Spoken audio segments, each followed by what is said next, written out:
Beleza. Deus criou tudo? Criou. Tudo que existe. A Bíblia fala isso. Ele criou todas as coisas. O Logos. Nada do que foi feito se fez sem ele. Beleza. Se Deus criou todas as coisas, tudo que existe foi Deus criou. Bom, vamos ver. Depende. Não, se existe, tá. O raciocínio. O mal existe? Existe. Então Deus criou o mal. Deus é o responsável pelo mal. Mas por isso que eu falei no início, o mal não existe. Em que sentido? O que eu vou falar é um pouco clichê, mas você sabe que no mundo da física, o frio não existe. É verdade. Existe a ausência de calor. Uhum. O Tanto escuro que existe não um existe. limite pro frio. Exatamente. Existe a ausência de luz. É. Então, o mal também, nesse sentido, é como o frio, é como a escuridão. Ele não existe por si mesmo. O que existe é a ausência de Deus que causa a sensação do mal. E Deus, ele é um cavalheiro. Eu sei que nem todos os teólogos concordam comigo. Tem uma teologia de Calvino, por exemplo, que acha que Deus escolheu. Se Deus escolheu você para ser salvo e ele para se ferrar, não tem o que fazer. Calvino pensava, grosso modo assim, sem querer ser panfletário, que Calvino era um brilhante teólogo, mas nem por isso eu vou concordar com tudo. Eu não penso como Calvino. Eu penso que Deus deu a liberdade. Você está entendendo? Mas mesmo assim, deixa eu raciocinar como se fosse um cara que não aceita a Bíblia. Pô, mas que sacanagem. Então tá bom, Deus deu alternativa. Mas ele fala assim, tá bom, ó, Igor, você vai me aceitar e eu vou te trazer pro céu. Se você não me aceitar, vai se lascar no inferno que eu vou te... Peraí. Então que Deus é esse? Parece aquele namorado possessivo. Sim. Ou namora comigo, ou então vou te matar. Não é assim.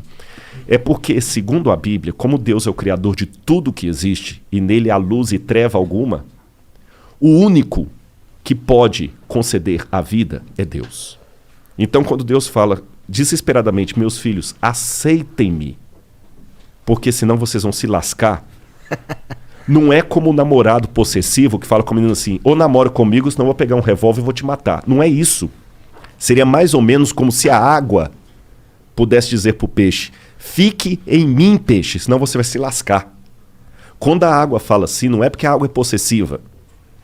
Eu estou usando uma onomatopeia aqui, né? Uhum. Não é porque a água é possessiva, não é porque a água é namorada. É porque não dá para viver fora. É porque não dá para viver fora.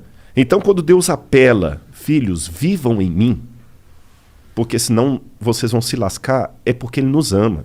Eu não estou aqui para pregar, não é púlpito, mas isso faz parte da minha essência. Por isso que, para mim, um menininho me cumprimentando aqui do lado, cara, não é só eu simplesmente falar assim, pô, que legal, eu sou famoso. Não. O assunto que eu falo é arqueologia. É porque se o que eu falo for verdade, eu não posso ficar calado, Igor. Você está entendendo? E aquele lance que eu falei da cruz de Cristo, os romanos crucificaram milhares de pessoas.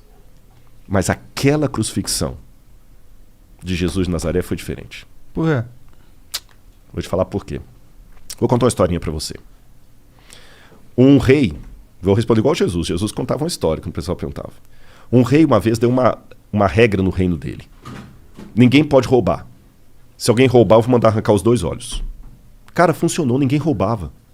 Você podia dormir com a porta aberta, o cara das trancas nem vendia tranca. Delegacia só quando era uma briga, assim. Até que um dia chegaram pro rei e falaram assim, majestade, nós pegamos um rapaz roubando aqui, a sua lei fala que tem que ter os 2 olhos arrancados. Ele falou, tudo bem, só que tem um problema, é o seu filho. É o príncipe. E aí? Vocês têm filhos? Tenho. Eu não tenho. O que você faria, monarca? Você é o rei. Se eu sou o rei, eu mando arrancar os olhos. E você, Igor? Bom, se eu sou o rei, se eu sou o Igor, eu ia apoiar. Não, minha filha não, irmão. Todo respeito aí. Eu perguntei de propósito. Mas se eu sou o rei... Você é o rei, Igor. E pai da sua filha ao mesmo tempo. Então, é que se eu sou o rei, eu preciso mandar arrancar os olhos, né? Você arrancaria mesmo da sua filha? Pensa nela agora. Cara, olha, se a gente quiser entrar nessa, eu forjaria a morte, eu executaria de mentira, exilaria a minha filha pra algum lugar, porque aí eu consigo manter o rei que pune quando alguém rouba e consigo salvar a vida da minha filha, só que eu não consigo manter ela perto de mim. Uhum. E teria uma coisa também. Você nunca ia poder olhar nos olhos da sua filha e falar, você tem um pai honesto. Verdade. Ah, mas por isso eu falaria. É porque o negócio do rei, de você não... É porque é um mau exemplo. Porque aí você abre a permissão, entendeu? E aí você vai ter Se eu sou o rei, manda lá pro STF, lá no Brasil, lá. Mas nem entra nisso porque eu não quero que o Flow tenha problemas. Nem eu. Bom, mas eu também não seria um rei que ia colocar roubo com perda de olho, né? Funcionou. Ninguém roubava. Ah, mas funcionou porque é uma pena muito punitiva. Mas poderia ser uma pena não tanto punitiva que também funcionaria, talvez, né? Posso dar a solução bíblica para responder a pergunta dele? Por quê? Esse rei falou o seguinte: palavra de rei não volta atrás. E ele tinha um dilema, porque se ele mandasse arrancar os olhos do filho, o pessoal falou assim, pô, esse cara não tem misericórdia nem do filho, quanto mais da gente. Uma mensagem bem forte. Bem forte. Se ele poupasse o filho, o pessoal também fala assim, pô, se fosse o filho da faxineira, sabe o que ele fez? Ele falou o seguinte, como rei eu não posso voltar a palavra atrás. Mas como pai que ama, eu não tenho filho, tá, Monark? O Igor vai entender, o Igor tem mais autoridade para falar isso, que ele tem uma filha, eu não tenho. Tem duas. Como pai, eu também não posso negar a salvação para o meu filho que errou, mas está arrependido. São 2 olhos que a lei quer, são 2 olhos que a lei terá. Podem arrancar os meus olhos e deixa o meu filho. Quando o mal surgiu no universo, o mal existia... Tem um lance em filosofia que eu não quero... Vou tentar mastigar para ficar mais fácil. Vocês ouviram o Pondé aqui, com muito mais propriedade do que eu, que chama-se metafísica. Foi a matéria mais difícil que eu estudei em filosofia. Metafísica é a doutrina do ser. Tudo que existe primeiro em potência, depois em ato. Eu não tenho filho, nem o Monark. Nossos filhos existem em potência. As suas filhas existem em ato. É potência mesmo, né, Monark? Não tem ninguém... É potência. É potência mesmo, pode ficar tranquilo. Não tem nenhuma certidão para ser reclamado, não. Nenhum DNA, não, brincadeira. Então, os nossos filhos aqui existem em potência, porque eu posso ser pai, ele também pode. As suas não existem em potência, elas existem em ato, que elas já existem.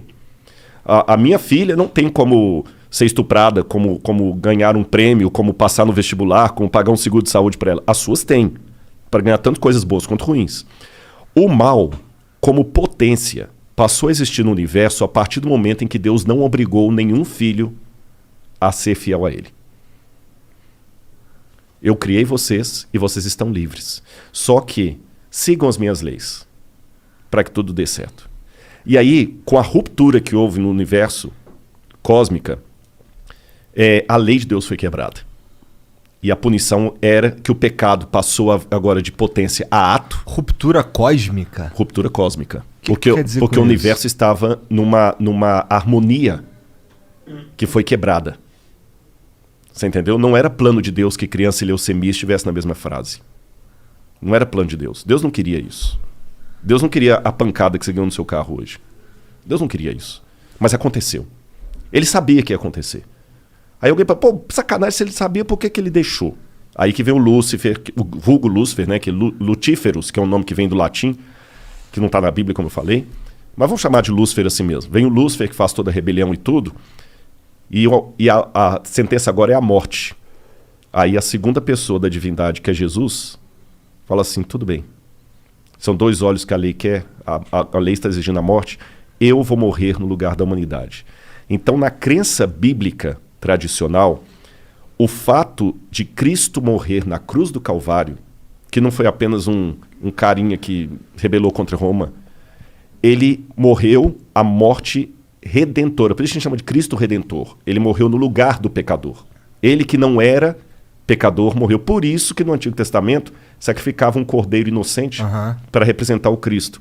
Ele morreu. E é graças à morte dele que hoje, se algum de vocês souber uma notícia ruim de morte, eu tenho algo de esperança para falar, concreta, real.